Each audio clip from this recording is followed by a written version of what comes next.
even drink products with marijuana extract. It seems like all the rage. Yeah, and it seems like we're going to see some FDA regulation of this. In fact, the agency has scheduled a hearing for May 31st to look in particular at a compound called CBD. The extract, which is derived from the cannabis plant, does not contain the mind-altering chemicals you find in marijuana, but proponents say it promotes relaxation, reduces pain, and has other therapeutic effects. The growing market has prompted major retailers, including Walgreens and CBDS, to announce they will sell skin creams and other topical products containing CBD in some of their stores. But what about the science? The difficult thing about CBD products is that because they aren't regulated by the FDA, their quality control can be a challenge. We absolutely need research. We need good data on this to be able to tell people how to use it safely and what to use it for and what it's most effective for. FDA Commissioner Scott Gottlieb issued a statement saying it's critical that we address these unanswered questions about CBD and other cannabis and cannabis-derived products to help inform the FDA's regulatory oversight of these products, especially as the agency considers whether it could be appropriate to exercise its authority to allow the use of CBD in dietary supplements and other foods. At the same time, the agency is cracking down on what the commissioner describes as egregious claims. In fact, the FDA has issued warning letters to 3 companies that were claiming their CBD products could either cure or alleviate the symptoms of cancer and other serious diseases, Dana. All right, Jonathan Sari in Atlanta, thank you. Okay, folks. This is Healthcare Sucks, back again with the healthcare update. Ah, boy. As far as the CBD rage goes, come on, let's get real. Bottom line is CBDs, medical marijuana, etc. work for some people, don't work for others, but it's another tool in the toolbox. And for people with chronic pain, another tool in the toolbox is good. Personally, I have worked with healthcare professionals for years, from anything from joint pain to cancers, seizures. Great for seizures, by the way.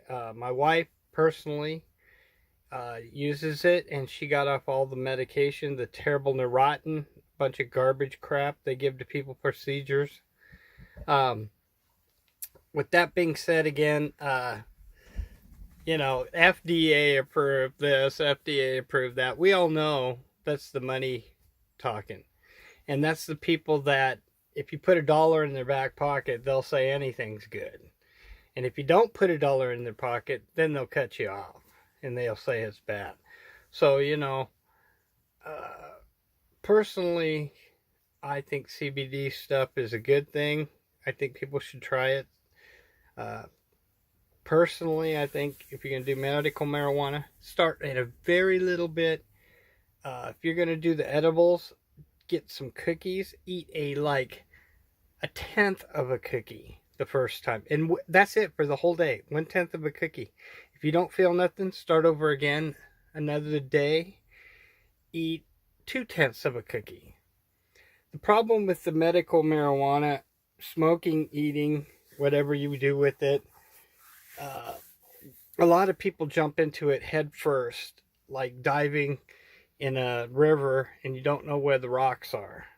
The bottom line is you need to know where the rocks are. In other words, you need to know what your tolerance is, what you can handle. The good thing with some of that is a lot of the medical marijuana stuff in the shops in Oregon anyway, and I would assume other places, Denver, Alaska, Washington State up here from us, California, probably says what the THC level is. Again, when you start, go with a very low THC level. A little bit more CBD could be good. And you can always go up. It's hard to go backwards once you take medication. I think we've all taken something that didn't work right in our history of taking meds, or people that drink alcohol had one too many. Instead of having one beer, they drank a 6-pack or more and got sick, and got to pray to the porcelain goddess So with that being said, this is a healthcare update. Let me know how you guys feel and think about this with the FDA coming in. Personally, I think we could abolish with what they do with the FDA. Real quick note, it wasn't too long back when we're importing pork from China. Come on, guys. Why do we need to import pork from China? I think there's enough pork in the United States that we will never have to import pork. Come on. That's the last thing we should be doing is importing pork. And it was all tainted. And it had a disease that would rot your brain. I mean, that's what the boys up there at the FDA, that's involved with a lot of this trading on the stock market stuff. We need to abolish. We need to buy our food in the U.S., make our food in the U.S., along with many other products, make USA strong again. You know, one president that, whether you like him or not right now, uses the MAGA. That is true. And for those that don't know what that means, it's Make America Great Again. Anyway, I hope you all are having a great day. Let me know what you feel about what I had to say. Again, you don't have to take my advice. It's just, I'm throwing it out there. It's not advice. It's what I feel, what I would do, what my feelings are. You should, and everybody should always, with anything, whether it's a soda pop, an egg, a peanut. Some people have peanut allergies, in all fairness. You should decide for yourself what you want to take, what you want to do, especially with medications. And with that being said, medical marijuana, any of that stuff is a medication. But for the most part, it's no more dangerous than herbs. It's definitely a lot safer than tobacco or alcohol. There's no doubt about that.